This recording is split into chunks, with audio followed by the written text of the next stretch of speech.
列治文市政廳外喺今個星期日將會有集會，提倡表達自由、反對種族歧視同埋維護程序公義等嘅訴求。周仲文報道。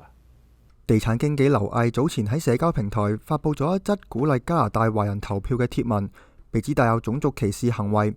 列治文市會喺7月底通過動議，要求劉毅就貼文內容公開道歉。多個組織都對列治文市會嘅決定感到不滿，有組織就計劃喺今個星期日舉行集會，希望俾更多人關注事件。因為第一個想達到的效果，就是說能在社區裏激發更多的討論，就是說在流溢事件所帶來的一些公權力的監督問題，然後呢程序正義問題，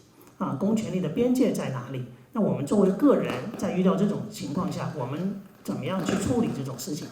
白毅希望市會能夠派代表解釋今次嘅決定，不過佢重申今次集會並非只係為咗劉毅事件發聲，而係希望從一個宏觀嘅角度嚟討論公眾表達自由嘅權利。而作為活動主辦方，佢反對一切形式嘅歧視、仇恨同社會分化行為。新時代電視記者周仲文報道。